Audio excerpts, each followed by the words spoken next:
Hey everyone, welcome back to my YouTube channel. My name is Bhavna. तो आज की video में हम इंडियन कॉन्स्टिट्यूशन का पार्ट 2 कवर करेंगे, जिसके अंडर आर्टिकल 5 to 11 आते हैं एंड इसमें मेंशन किया गया है सिटीजनशिप के बारे में। एंड वीडियो स्टार्ट करने से पहले आपको एक चीज़ बोलना चाहती हूँ कि अगर आपको लगता है आपका कोई फ्रेंड किसी कॉम्पिटिटिव एग्जाम की प्रेपरेशन कर रहा है, तो आप मेरी वीडियो के लिंक को अपने फ्रेंड्स के साथ जरूर शेयर करना, सो दैट कि इनको भी थोड़ा बहुत फायदा हो जाए मेरे नोट्स का। तो चलिए बिना किसी देरी के वीडियो स्टार्ट करते हैं। इंडियन कॉन्स्टिट्यूशन सिटीजनशिप को दो तरीके से डील करता है, जिसमें से पहला है कमेंसमेंट ऑफ कॉन्स्टिट्यूशन एंड दूसरा है सिटीजनशिप एक्ट 1955। तो सबसे पहले हम समझेंगे कमेंसमेंट ऑफ कॉन्स्टिट्यूशन। तो जब भी मैं कमेंसमेंट ऑफ कॉन्स्टिट्यूशन की बात करूंगी, आपको याद रखना है 26 जनवरी 1950 इस दिन क्या हुआ था, हमारे देश का संविधान लागू हुआ था। ये मैंने आपको अच्छे से करवाया अपनी प्रीवियस वीडियो में। तो देखो 1950 में जब कॉन्स्टिट्यूशन फॉर्म हुआ था, तो उस टाइम पे जो पहला इंपॉर्टेंट काम था वो ये था कि इंडिया की टेरिटरी डिसाइड करना, कि हमारे इंडिया का जो क्षेत्र होगा ना, वो कहाँ कहाँ तक होगा, कितना फैला होगा। इसके बाद जो दूसरा इंपॉर्टेंट काम था वो ये डिसाइड करना था कि कौन कौन इंडिया का सिटीजन होगा, कौन नहीं होगा। क्योंकि देखो हमारे इंडियन कॉन्स्टिट्यूशन में ऐसे बहुत सारे राइट्स एंड प्रिविलेजेस हैं जो सिर्फ इंडियन सिटीजन्स को ही मिलने थे। इसलिए 1950 उस टाइम पे ये डिसाइड करना इम्पॉर्टेंट था कि कौन इंडिया का सिटीजन होगा, कौन इंडिया का सिटीजन नहीं होगा। और ये चीज़ भी मैं आपको अपनी प्रीवियस वीडियो में करा चुकी हूँ कि उस टाइम पे क्या हुआ था, इंडिया और पाकिस्तान अलग अलग हो गए थे। ठीक है, फिर तो बहुत ही ज़्यादा इंपॉर्टेंट हो गया था ये डिसाइड करना कि कौन इंडिया का सिटीजन होगा, कौन नहीं होगा। तो अगर मैं 1950 की बात कर रही हूँ ना, तो 1950 में जब ये डिसाइड करना हो कि कौन इंडिया का सिटीजन है, कौन नहीं है, तो उसके लिए हम पार्ट 2 को फॉलो करते थे। लेकिन आज के टाइम पे हम पार्ट 2 को फॉलो नहीं करते हैं। तो आज के टाइम पे हम फॉलो करते हैं सिटीजनशिप एक्ट 1955।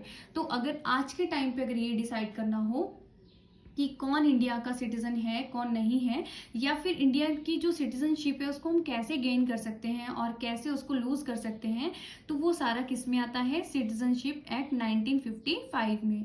तो सिटीजनशिप एक्ट 1955 को हम अपनी नेक्स्ट वीडियो में कवर करेंगे। आज की वीडियो में हम 5 से 11 जो आर्टिकल्स हैं उनको पढ़ने वाले हैं। ठीक है, बेशक आज के टाइम पे हम इसको यूज नहीं करते, लेकिन आपको फिर भी पता होना चाहिए कि आर्टिकल 5 से 11 के आर्टिकल 5 to 11 में आता क्या क्या है। ठीक है, आर्टिकल 5 में है a person will be citizen of India if born और डोमिसाइल इन इंडिया।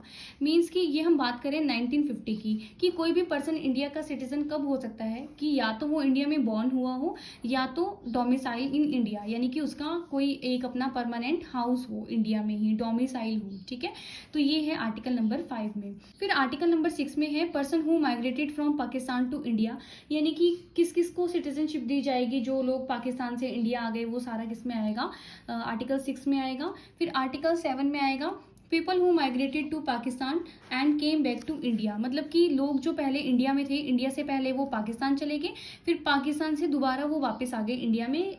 मतलब उसका कोई भी रीज़न हो सकता है, या तो उनको वहाँ रहना अच्छा नहीं लगा, या फिर उनको वहाँ पे एक्सेप्ट नहीं किया गया, तो वो पहले इंडिया से पाकिस्तान गए, पाकिस्तान से दोबारा वो कहाँ आ गए, इंडिया में आ गए। तो उनको सिटीजनशिप कैसे गेन करेंगे उसके बारे में बताया गया है आर्टिकल नंबर 7 में। नेक्स्ट है आर्टिकल नंबर 8। आर्टिकल नंबर 8 में बताया गया है citizenship of person of Indian origin residing outside of India.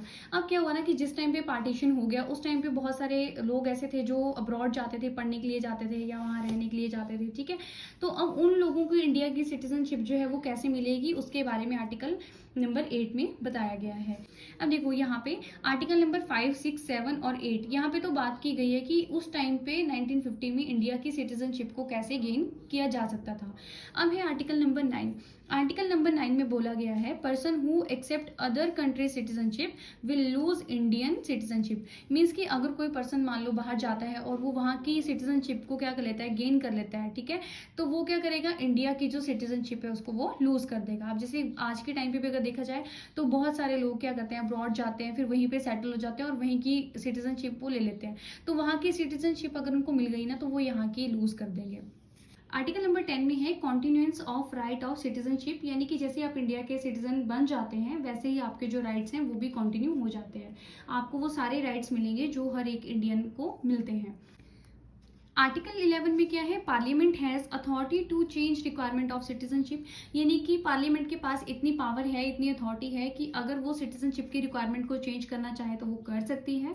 तो इसी के तहत आर्टिकल 11 के तहत ही फिर बाद में आया था सिटीजनशिप एक्ट 1955, जिसको हम आज के टाइम पे फॉलो करते हैं ये डिसाइड करने के लिए कि कौन इंडिया का सिटीजन है, कौन नहीं है, या फिर इंडिया की सिटीजनशिप को हम कैसे गेन कर सकते हैं और कैसे लूज कर सकते हैं। आई होप कि जो भी मैं आपको पढ़ा रही हूँ आपको समझ आ रहा हो, और अगर आपको लगता है कि मेरी वीडियो इन्फॉर्मेटिव है, जो भी मैं करा रही हूँ आपको समझ आ रहा है और इम्पॉर्टेंट भी है, ठीक है, तो आपको क्या करना है, मेरी वीडियो को लाइक करना है और मेरे चैनल को सब्सक्राइब भी करना है। तब तक के लिए धन्यवाद, मिलते हैं आपको नेक्स्ट वीडियो में।